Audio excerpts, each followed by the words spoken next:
The number of ways to practice being more confident in your daily life is truly only limited by your imagination. Even if you're the type of person that never leaves your house, you're going to have to get a food delivery at one point. That's an opportunity to practice your conversation. Instead of just saying, thank you, you can say, hey, thanks very much, how's your day going? And actually try and keep the conversation going. Confidence is about not being scared of rejection. And even if you are scared of rejection, fake it till you make it. And the more times you do that, the more you'll realize that this isn't something that you should be scared of. So how can you practice in your daily life? Use the people around you.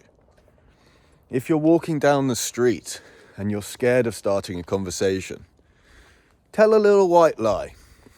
Walk up to the next person that you see, say, excuse me, my phone's dead. Do you have the time? Ask someone for directions. And then when they give you directions, try and make a little joke. You're probably going to fail, but it doesn't matter. Nothing bad is going to happen to you. One thing I've noticed from starting more than 10,000 conversations is that the number of people that actively start conversations is extremely small. But the number of people that will have a conversation with you and are open to it and enjoy it is huge. When I was on the street specifically trying to promote my website business, out of thousands of conversations, I only had 2 people where it was a bit weird. One guy, he had completely shaved teeth that were all red, and he called me a weird name, and I just ran away. And another guy, I must have caught him on a bad day because he shouted at me, "Why would I need a website?" Probably to get your angry thoughts out there. So you can practice with baristas. You can practice with delivery people. You can practice with people at the bus stop. It's limited just by your imagination, and there is an element of fake it till you make it. Confidence comes from not being scared of rejection. And how do you get not scared of rejection? You get rejected a bunch of times and you realize nothing bad's happening to me. I control my emotional response. No one can affect me emotionally unless I choose to let them affect me emotionally. There is a danger of physical attack in everything you do. And unlike emotional attacks where you get to control your response, a physical attack, they can damage you. Sticks and stones may hurt my bones, but words can never hurt me. You know that one. No one is going to attack you physically on the street if they are a normal looking person and you ask them, excuse me, my phone's out of battery, what's the time?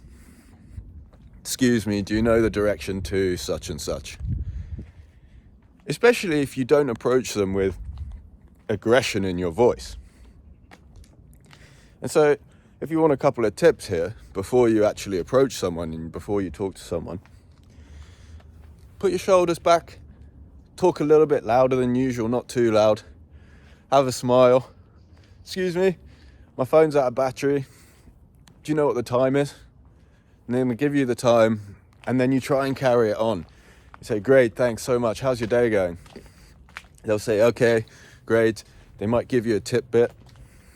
Most conversations can only flow if there's a two-way serve. And the way that you want to carry the conversation on is a branch method. So don't ask them a question and they give you a response and then ask a completely unrelated question. Try and branch off that conversation until you find a flow. And because there's so few people that actually start conversations, and because there's so many people that will have a conversation, a lot of people will just think, wow, this person clearly got something going on. They're not going to look at you like a weirdo.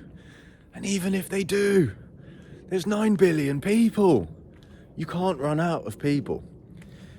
There's 9 million people in London as well. And when I was doing street sales, I calculated if I carried on talking to 100 people a day, how long would it take me before I ran out of people in London? And it would take me 274 years before I had talked to every single person in London. That's one city in one country. You can't run out of people. Practice in your daily life.